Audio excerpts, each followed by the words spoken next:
We talk a lot about disruptive technologies, disruptive ideas, but what if the biggest disruption isn't a thing at all? What if it's a new kind of organization, one that's not just reacting to chaos, but is actually built to thrive on it? Today, we're going to look at the architecture of disruption. So let's just be real about the new reality for a second. The business world isn't about weathering the occasional storm anymore. The storm is now the climate. It's just a state of constant swirling change. To succeed in that, you can't just have an umbrella. You've got to be built for the hurricane from the ground up. And that leads to a really direct question for you. I want you to think about your own organization, its structure, its rules, its culture. Is it a fortress, built to defend against a predictable attack? Or is it more like a sailboat, designed to catch these unpredictable winds of change and actually use them to go faster? The thing is, all those traditional hierarchies, they were designed for a stable, predictable world that just doesn't exist anymore. And in this new environment, that rigid structure doesn't just slow you down, it makes you brittle. It makes you easy to break. We have to stop building with rigid blocks and start building with something way more dynamic. And that whole shift starts with a really powerful, maybe even controversial idea. Stop focusing so much on hiring brilliant people. Instead, start obsessing over the system you put them into, because that's where the real magic happens. This quote just nails it. I mean, you can hire a whole team of absolute geniuses, but if you drop them into a clunky, bureaucratic system, what do you get? You get bureaucracy, not genius. The system itself, the playing field, is either going to be your biggest bottleneck or your most powerful accelerator. So the crucial takeaway here is to change your role. Stop being a talent scout who's constantly hunting for superstars and start being an architect.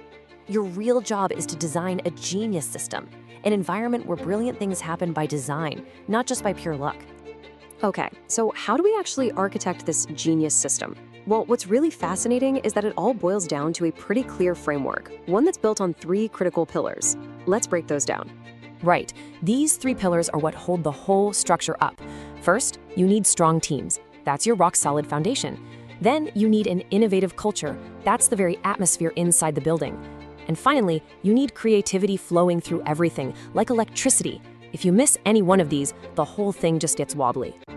So everything, and I mean everything, starts with the foundation. Strong, stable, high-performing core teams. This is the bedrock. Why? Because these teams create the psychological safety and the stability that allows people to even think about taking the big risks that lead to those breakthrough ideas. Without that trust, even your most brilliant people are just going to play it safe every single time. Next up is the culture, the very air that your teams are breathing every day. Think about it. Does your culture reward curiosity and even smart failures? Or does it punish anyone who steps out of line? A real innovation culture is like a greenhouse. It's an environment that's actively designed to protect and nurture fragile new ideas. The question is never who messed up, it's always what did we learn? And the final pillar, the power source for this whole system, is creativity. In an organization that's truly built for disruption, creativity can't be locked away in one department like R&D. No way. It has to flow everywhere, from the front lines to the back office. It has to energize the whole machine and pull in ideas from every single corner of the business. All right, so we have our 3 pillars, but how do we actually build them? This is where we shift from just talking about ideas to actually designing something. We need a blueprint. Now, a cultural blueprint isn't just some mission statement you hang on a wall and then forget about. It's a living, breathing design document for your entire organization. It spells out how you hire, how you make decisions, how you manage risk. Every little process is intentionally designed to support disruptive thinking. A great blueprint really does 3 things. First, it's a compass that guides every single decision people make, day in and day out. Second, it's like scaffolding that protects those fragile, risky ideas while they're still being built. And finally, it turns innovation from a one-off project into something that's sustainable for the long haul. It becomes a permanent part of your architecture. So let's bring this all together. When you stop leaving your organization's ability to change up to chance and you start designing it with real intention, you're not just preparing for the future, you're actually architecting it. So look, if there is one thing you take away from all this, let it be this: resilience and innovation are not accidents.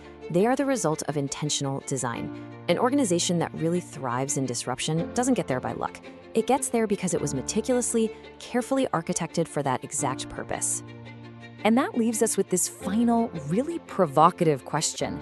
It completely reframes the challenge of leadership, doesn't it? Shifting your focus from just finding talent to actually building a home for it. Well, that is the ultimate architectural challenge. And it's the key to thriving in an age where change is the only thing you can count on.